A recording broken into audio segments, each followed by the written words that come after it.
आइए आज की यात्रा शुरू करते हैं।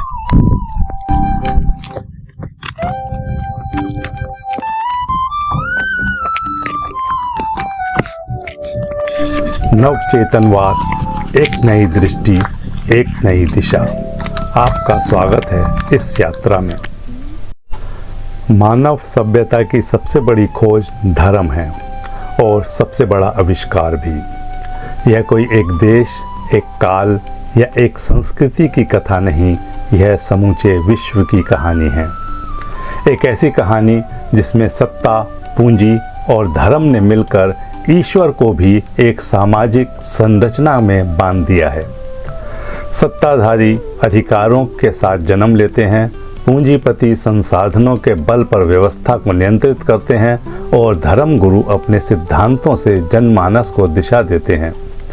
इन तीनों के समक्ष जनता केवल कर्तव्यों की गठरी ढोती है।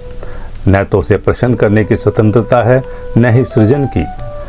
धर्म, जो ईश्वर की सत्ता का प्रतीक माना जाता है, वास्तव में ईश्वर को चुनौती देता है। वह कहता है ईश्वर का अस्तित्व मानव पर निर्भर है। मानव ही उसे मंदिर देता है, भोजन चढ़ाता है, वस्त्र पहनाता है।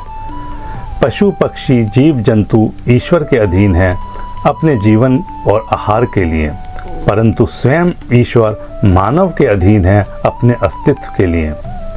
यह ईश्वर वह है जिसे मानव ने अपनी चेतना, संस्कृति और अनुभवों से गढ़ा है, जो सत्ता, पूंजी और धर्म अधिकारियों के अधिकार की रक्षा का कवच है और जनता की आस्था का प्रतीक, न कि ब्राह्मणीय सत्ता और प्रत्यक्ष प्रमाण।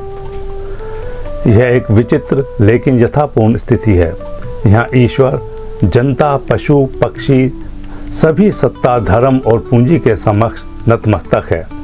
यह त्रयी न केवल भौतिक संसाधनों को नियंत्रित करती है, बल्कि चेतना, आस्था और अस्तित्व को भी। और यहीं से जन्म लेता है नवचेतनवाद, एक दर्शन जो इस व्यवस्था को पुनर्परिभाषित करता है, जो कहता है जब तक जनता अपने भीतर की चेतना को नहीं जागृत करती, वह केवल एक उपकरण बनी रहेगी। सत्ता की योजनाओं में, पूंजी की गणनाओं में और धर्म की व्याख्याओं में। नवचेतनवाद कोई विरोध नहीं, एक पुनर्जागरण है, एक आह्वान है सृजन की ओर, प्रश्न की ओर और आत्मचेतना की ओर।